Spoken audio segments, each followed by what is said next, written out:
5 minute ধরে ভাজা করে নিয়েছি। কষ্ট কুন্দ্রি এবং আলুটা ভাজা হয়ে গেছে, কিছুটা নরম হয়েছিল। যখন পর্যন্ত লবণের করে এরপর দিচ্ছি পরিমাণ মতো লবণ আর সামান্য একটু।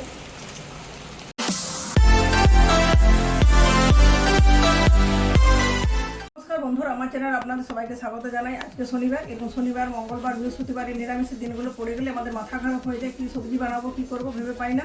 তো আজকে মুশকিল আসান একটা রেসিপি নিয়ে হাজির হয়েছি। দেখুন এখানে কুন্দ্রি গোটা কুন্দ্রিটাকে মাঝে মাঝে ফালা করে কেটে নিয়ে দুটুকরো করেছি। দুটো আলু নিয়েছি, আলুগুলো একটু বড় বড় সাইজের করে কেটে নিয়েছি। এই কুন্দ্রি আর আলুতে একটা মজাদার সবজি বানাবো। প্রথম থেকে শেষ পর্যন্ত অবশ্যই ধৈর্য ধরে ভিডিওটি দেখবেন। ভিডিওটি যদি ভালো লাগে অবশ্যই লাইক এবং প্রচুর শেয়ার করবেন, কমেন্ট করে জানাবেন কীরকম লাগলো। বাড়িতে অবশ্যই একবার বানানোর অনুরোধ রইল। চ্যানেলটি যদি সাবস্ক্রাইব করে না থাকেন অবশ্যই চ্যানেলটি সাবস্ক্রাইব করে আমার পাশে থাকবেন। তো চলুন বন্ধুরা রেসিপিটি শুরু করা যাক। বন্ধুরা, রান্না শুরু করার জন্য গ্যাসের ওভেনে বসে দিচ্ছি কড়াইতে দিচ্ছি তেলের পরিমাণটা একটু বেশি দিচ্ছি কুন্দ্রিগুলো ভাজার জন্য। এটা কথা আছে, কুন্দ্রিগুলো বলে তেল সরসরে করে ভাজতে হয়, তবে কুন্দ্রি ভাজার পর গায়ের থেকে যেন তেল চুঁয়ে যায়। একটু বেশি তেল দিচ্ছি, তেলটা গরম হয়েছে, গরম করে দিয়ে দিচ্ছি 1 চামচ কালো জিরে আর 2 শুকনো লঙ্কা মাঝখান থেকে ভেঙে ফোড়ন দিয়ে দিচ্ছি। ফোড়নটা খুব ভালো মতো ভাজা হয়ে যখন গন্ধটা উঠবে সেই সময় কেটে রাখা আলু আর কুন্দ্রিগুলো তেলের মধ্যে দিয়ে খুব ভালো মতো করে লাল করে ভেজে নেবো। একটু সময় দিয়ে ভাজতে হবে। গ্যাসের ফ্লেমটা লো টু মিডিয়ামে রেখে ভাজবো। ফোড়নটা আমার ভাজা হয়ে গেছে, খুব সুন্দর একটা ফ্লেভার উঠছে। এর পর্যায়ে দিয়ে দিচ্ছি কেটে রাখা কুন্দ্রি আর আলু।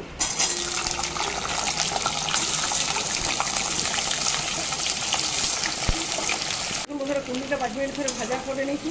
কষ্ট কুন্দ্রি এবং আলুটা ভাজা হয়ে গেছে, কিছুটা নরম হয়েছিল। যখন পর্যন্ত লবণের করে এরপর দিচ্ছি পরিমাণ মতো লবণ আর সামান্য একটু হলুদ গুঁড়ো। এরপর গ্যাসের ফ্লেমটা একদম লোতে দিয়ে আরও 5-7 মিনিট এভাবে নাড়াচাড়া করে কুন্দ্রিকে ডিজাইন পিছিয়ে ধরনের মধ্যে আশা করছি কুন্দ্রি এবং আলু দুটো একটু ভালো মতো সিদ্ধ হয়ে যাবে। এটা যখন সিদ্ধ হয়েছে তার মধ্যে একটা বিশেষ মশলা বানাবো। দেখুন এখানে নিচে 8-10টা কাজু, পোস্ত 2 চামচ, 5টা কাঁচা লঙ্কা আর কিশমিশ।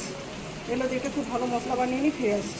দেখুন বন্ধুরা, 5 মিনিট পর ঢাকা খুলে দেখাচ্ছি। দেখুন এর ঢাকা দেওয়া ছিল 5 মিনিট, সেই মধ্যে মাঝে মাঝে ঢাকা খুলে আমি নাড়াচাড়া করে দিচ্ছি। 5 মিনিট সময়ের মধ্যে আলু এবং কুন্দ্রি খুব ভালো মতো ভাজা হয়েছে, সিদ্ধ হয়ে গেছে। দেখুন কুন্দ্রিগুলো কেটে যাচ্ছে।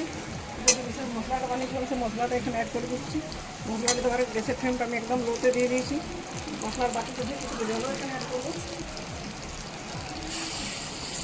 মশলা আমি রান্না করে রেখে কুন্দ্রি খাইলে যারা না শিখতে তারাও আগুন পর্যন্ত কেটে খাবে। মশলাটা দেওয়ার পর ভালো মিক্স করে লো টু মিডিয়াম দিয়ে আরও 2-2.5 মিনিট মতো রান্না করে নেবো। তার আগে দিয়ে দিচ্ছি কালারের জন্য একটু লাল লঙ্কার গুঁড়ো।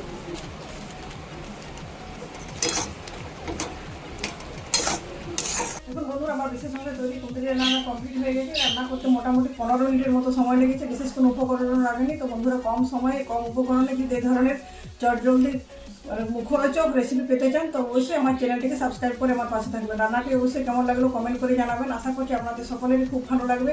তো ভাত রুটি সব কিছুর সাথে খেতে দুর্দান্ত লাগবে। যে কোনো নিরামিষ দিনের একটা আদর্শ রেসিপি।